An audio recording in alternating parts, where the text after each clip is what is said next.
మహాగణాధిపతి నమః, శ్రీమాత్రే నమః. వెల్కమ్ టు ఎయిట్ భక్తి ఛానల్.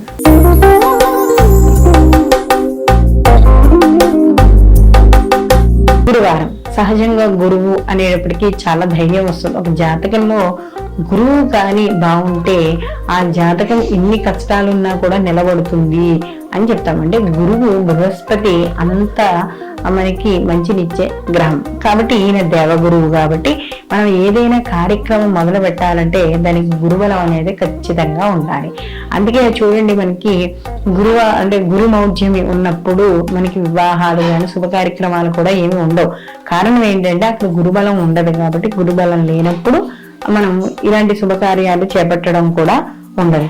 అలాగే అన్ని పనులు కూడా గురుబలం ఉంటే నిర్విఘ్నంగా వెళ్ళిపోతాయి. అది విద్య గాని, ఉద్యోగం గాని, వ్యాపారం గాని, ఇంట్లో సత్సంబంధాలు గాని, పెళ్లి గాని, ఏమైనా సరే గురుబలం ఉంటే ఆ జాతకస్తుడిని వెనక్కి తిరిగి చూసుకోక్కర్లే. కాబట్టి గురువారం నాడు మనం ధార్మికమైన కార్యక్రమాలు మొదలు పెట్టచ్చు, పుణ్యకార్యాలు మొదలు పెట్టచ్చు, ఏమైనా యజ్ఞాది క్రతువులు ఏమైనా ఉంటే మొదలు పెట్టుకోవచ్చు.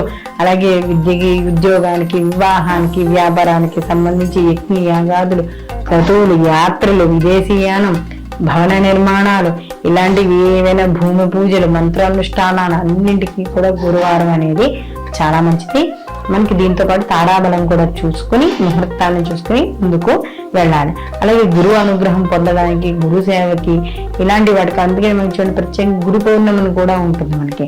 కాబట్టి గురు అనుగ్రహం పొందాలంటే కూడా మనకి ఈ యొక్క గురువారం అనేది చాలా మంచిది. అలాగే ఏదైనా మంచి పనులు ఏవైనా చేసేటప్పుడు కూడా ఈ గురువారం అనేది మంచిదిగా చెప్పవచ్చు. అలాగే ఈ రోజు ఏవైనా నూతన వస్త్రాలు కానీ, ఏదైనా ఆభరణాలు అంటే బంగారం, వెండి, ఇత్తడి, లోహానికి సంబంధించిన వస్తువులు కూడా హాయిగా గురువారం నాడు కొనుక్కోవచ్చు.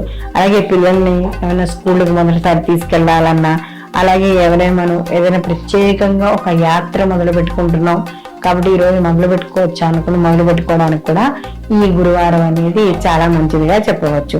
అలాగే ఏదైనా పనులు ఆలస్యం అవుతుంటే కూడా గురుబలం లేదనే భావంతో ఉంటాం కాబట్టి శనగలు నానబెట్టి గోవుకు తినిపించడం, లేదా ఏదైనా మన పనులు ఏదైనా ముఖ్యమైన పనులు మొదలు పెట్టాలనుకున్నప్పుడు పసుపు వస్త్రంలో 1 కిలో శనగలు మనకి మూట కట్టి బ్రాహ్మడికి దక్షిణతో బ్రాహ్మడికి దానం ఇవ్వడం వల్ల కూడా గురుబలం పెరుగుతుంది. అందుకనే చూడండి, ముఖ్యంగా స్త్రీలకు గురుబలం చాలా అవసరమని మనం చేసే నోవులు, ఉద్యాపనలు వీటిల్లో కూడా మనకి శనగలు ఎక్కువగా వాయనంగా ఇవ్వడం అనేది జరుగుతుంది. దేనికి? ఆ శనగలు వాయనం ఇవ్వడం ద్వారా గురుబలం పెరుగుతుంది అని మనకి చెప్తారు. అలాగే ఇక్కడ పెళ్లి మాటలకు కానీ, పెళ్లికి సంబంధించిన వస్తువులు కానీ కొనుక్కోవడానికి, వాటికి కూడా భూములు కొనుగోలు, అమ్మకాలు, వాటికి కూడా గురువారం అనేది చాలా మంచిది. కాబట్టి ఇక్కడ ముఖ్యంగా గురు బలంగా ఉంటే అన్ని పనులు కూడా అవుతాయి. గురువారం నాడు కూడా అన్ని శుభకార్యాలు చేపట్టుకోవచ్చు. ఒకవేళ గురుబలం లేదు అంటే నిత్యం దత్త చరిత్ర పారాయణ చేసుకోవడం ద్వారా ఇక్కడ గురుబలాన్ని పెంచుకోవడం అనేది జరుగుతుంది. అలాగే ప్రతిరోజు స్నానం చేసే నీటిలో చిటికెడు పసుపు వేసుకొని స్నానం చేయడం ద్వారా కూడా ఈ గురువు బలం పెరగడం, గురువుని సేవించడం, గోసేవ చేయడం ద్వారా కూడా ఈ గురుబలం అనేది పెరుగుతుంది. స్వచ్ఛమైన స్ఫటికలింగాలు, సాలగ్రామాలు, అలాగే రుద్రాక్షలకి ఈ కింద నెంబర్ని సంప్రదించగలరు.